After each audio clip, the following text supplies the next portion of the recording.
What is up, everybody, and welcome back to the channel. Today we are going to be starting a new show. This one is called Lock and Key. I believe that it was a comic book before, and now it is a Netflix original series. So I'm interested to see how this goes. A lot of my friends on my Facebook were talking about this and saying that it was a really good show and they binged through the whole season. So I had to check it out. So I figured, why not spoil it and see what it is. I don't have too high of expectations. I don't know if this is going to be like a kiddie magic show or if it's going to be like a dope magic show. Either way, I'm excited to get into it. So let's do it. My name is Mr. Hanson, and this is Spoiler Alert.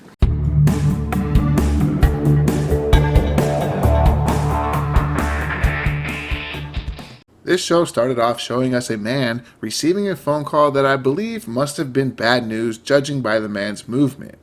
The man says he knows what to do. He then retrieves a file and spreads its contents across the table. We see papers with keys all over them. See that picture right there? Remember that picture. Next, the man goes into a safe and gets a key out of it. He spends some time staring at the key before jamming it into his chest. His body begins to glow before bursting into flames, burning the man and his home to the ground. Here I was thinking this was a children's show. Anyways, we get introduced to a family moving across the country from Seattle to Massachusetts. We meet two brothers, a sister, and a mother. The youngest brother is Bode. He's about 10 or 11 years old, I would guess. The older brother's name is Tyler, and he's probably about 17 years old. And the sister's name is Mackenzie, and I'm guessing she's probably about 15. The fourth passenger in the vehicle is the mother, Nina. These four characters make up the Locke family. We learn early on that the family is moving away from Seattle after their father, Randall, was murdered by a kid named Sam, who became upset with Randall for not answering his questions about Key House. Key House also happens to be the name of the house that the family will be moving into. Before arriving at the house, the family stops for some ice cream in their new hometown. At this ice cream parlor, we meet Scott, a teenage boy who seems to know who this family is by their last name. Don't forget about Scott. This won't be the last time we see him. They arrive at Key House, the place the Locke family will be calling home. It's a big, beautiful house full of mystery. Definitely my kind of place.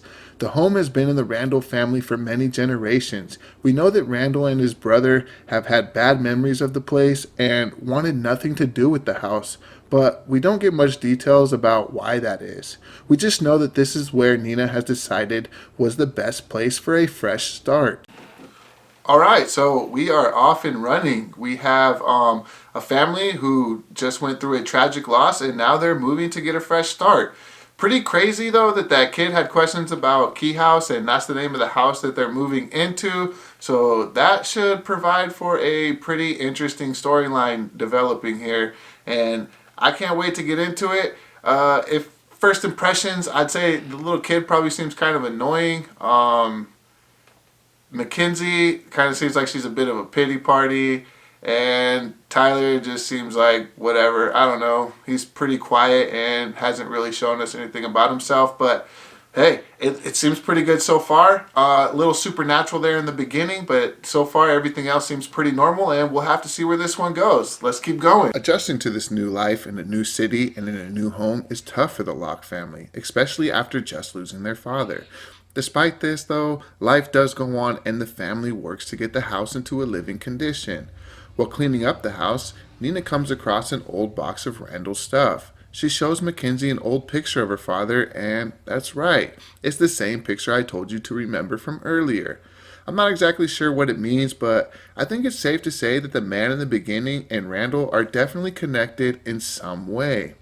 Anyways, Tyler and Mackenzie head off for their first day at their new school. Their story seems to be something that everyone already knows about, just like Scott did back at the ice cream parlor. We know this because we see a couple of girls talking about it without realizing that Mackenzie is standing right next to them. Mackenzie is clearly not a fan of the stares and whispers, so on lunch break, she seeks solitude under the stairs where she is just trying to enjoy her bologna sandwich in peace. But Scott, from the ice cream parlor, appears. He says he has been looking all over for her, and he tries to break down her walls. Mackenzie does not seem interested in his friendship, but Scott does not give up. He invites her to come hang out with his friends after school for a movie night. Mackenzie must have appreciated Scott's persistency, and she ultimately decides to go ahead and show up. She meets Scott's two other friends in a less than welcoming exchange, but Scott continues to play the good guy and settles everyone down, and the group begins to watch a movie. But things go south when Scott's commentary of the movie bring back memories from the night of her father's death. We see another flashback. This time, Mackenzie and Bodhi are hiding for their lives after their father was killed, and Sam is searching for Mackenzie like he wanted to kill her too. Mackenzie storms out of the room and Scott chases after her, apologizing for this poor calculation and word choice, but Mackenzie decides that she's just going to go home. Meanwhile, Tyler's first day went much better, but also had a similar ending. Tyler was trying out for the hockey team, and from the looks of it, he was actually doing really well. Although he did have a brief moment where he flashed back to the day his father died, we learned that he was also present at his father's death, but he was locked out and could only watch through the window on the front door. He snapped out of it as two fellow hockey players approached him and gave him props, letting him know that the team could definitely use his skills. They also invited him to a party, a chance to meet some people and hang out with some new teammates. Tyler decided to go to the party and he met a couple of girls. He doesn't seem to be having any trouble making new friends. Tyler looks like he's going to do just fine at this new school. One of the girls even takes Tyler to a private room and the two start hooking up. Things were going well for Tyler and his new friend, and things were also starting to get pretty heavy. But things also took a strange turn when Tyler had a vision of Sam. The man who killed his father was sitting next to him and telling him it was his fault that his father was dead, showing us again that there is more to this situation than we think we know. The vision was a total mood killer, and Tyler decided he just wasn't into it anymore, gets dressed, and heads home. On his way back home, he sees his sister walking alone in the dark. He stops and picks her up, and the two ride back home together. Okay, so pretty strange things that like all these people know who they are. I'm not sure if that's just because, they're familiar with the Locke house. Probably people in the city know about the Locke house, and this is the Locke family, and they must have heard about the dad, but I feel like there's something more going on here, and I'm anxious to find out. Everyone at school seems to be really nice to Tyler and Mackenzie. No one's being like rude or being jerks. Yeah, they're kind of talking about it, but of course they are. They're kids, and that's what kids do is, they're going to talk about it. But everyone's been pretty accepting of them and been trying to make them feel welcome. So, that's always nice to see. Tyler seems to be doing really well, He's very popular with the ladies, so I guess that's a good thing. And if he didn't have this whole thing going on with his dad, then life would be pretty sweet for him. Mackenzie, okay, she's not a pity party. She's actually kind of cool. I really like that she was open to going to that movie night. I know it didn't work out well, and sucks for Scott because his mouth got him into trouble, but obviously he didn't mean no harm, and it just went bad for him. So that just kind of sucked. But now we're about to get into the magic elements of this show, and I'm looking forward to that, so let's keep it going. Bodhi seems to be handling things pretty well. He is doing things that any normal kid would and exploring his new home. Things would stop being normal for him while he's out exploring and taking pictures with his Polaroid camera. He comes across an old water well, aims his camera down the well, and snaps a picture. His picture fell from the camera and down into the well. Accepting defeat, Bodhi turns to leave, but then he notices the picture has returned to him. He calls down to the well, asking who's there. A woman responds, claiming to be his echo. This response scared Bodhi, and he took off running and tells his family what he had seen. Everyone comes to check it out, but of course the woman is nowhere to be found, and the family chalks it up as Bodhi's wild imagination was playing tricks on him, and everyone just goes back to doing what they were doing. Strange things continue to happen to Bodhi, like hearing whispering voices coming from inside the house. He decides that he needs answers, so he puts on his brave face and returns to the well to speak to the woman, who is now calling herself Echo. She tells Bodhi that his home is filled with magic keys that lead to different worlds and keys that can take Bodhi wherever he wants to go. She tells him to find the keys. All he needs to do is follow the whispers. Bodhi heads back to the house. He talks to Mackenzie before she heads off for the shower. He starts to hear the whispers coming from Mackenzie's bracelet that her father had given to her. He picks up the bracelet and inspects it. He finds a hidden key inside of it that looks just like the one Echo had described the key that could take him anywhere would look. He decides to give it a go, and he tells the Key that he wants to go to the ice cream parlor. He sticks the key in the door, and boom, the door leads him to the ice cream parlor. He gets a cone from Scott, and then heads back through the door back into Mackenzie's room. He tries to show Mackenzie that the key does in fact work, but of course, it doesn't when he tries to show her. We later learn that this is because you can only go to places that you've seen before, and since Bodhi has tried to go to Paris and he had never been there before, it just didn't work. Bodhi would go on to find another key, this time hidden in the bottom of a sink. This key had two faces and a mirror on it.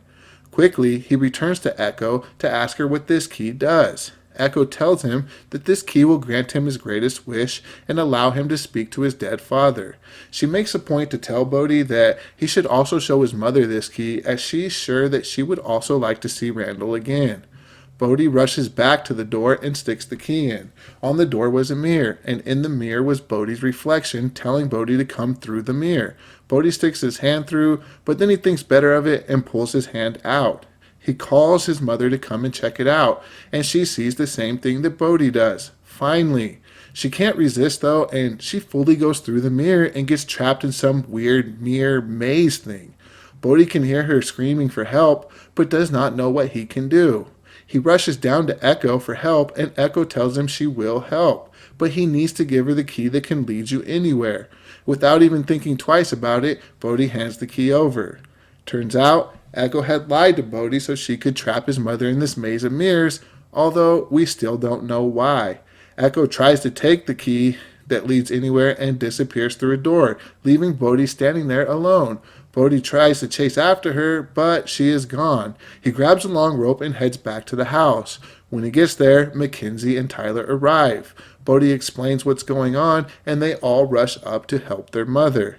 They decide to tie the rope around Tyler and send him in after their mother. Tyler walks through the mirror and starts searching for his mom. After a little bit of time, they find each other and follow the rope to reunite with the rest of the family. Everything seemed to be all good, but then all of a sudden, it's like the mom just completely forgets what had happened. Although it would seem Tyler remembers everything that happened, and he also went through the mirror, so I guess we'll have to wait to see what's going on here. The episode ended with a short scene of Sam in a prison or a hospital, and he has a visitor, and yep, it's Echo. So why is this kid from Seattle who killed Randall meeting with this woman who lived in a well in Massachusetts at Randall's childhood home? I don't know, but I am definitely interested in finding out what's going on. And boom, there it is, exactly what we were waiting for. Some supernatural stuff. That is what I love. You know, it was really starting to bother me that nobody was believing Bodhi when he was telling him what was going on, so it was a relief when everyone finally got to see it. Now everybody's woke to the situation. Is that woke work right there? Whatever. Everybody's aware of what's going on, so that's really cool. The keys being hidden throughout the house, I love it. That's going to set up for some really interesting stories. I can't wait to see where this takes us. Episode 1, we already got 2 keys, and we know there's more keys out there, so I really look forward to seeing what's going to happen. If I had to make any predictions right now, I would say I'm going to go ahead and guess that Echo, or the woman who's calling herself Echo for now, I'm sure we'll find out her real name. I'm guessing that she's Randall's sister and Sam's her son. I don't know. They didn't really give us too much, but early prediction, that's what I'm going to predict, and we'll see where that goes. And that's going to do it for this episode. So thank you everybody for stopping by. If you haven't subscribed yet, feel free to subscribe. If not, that's cool too. Maybe we'll pop up in your feed again and we'll catch you on the next one. But Lock and Key, Season 1, Episode 1, you have officially been spoiled. So until next time, peace.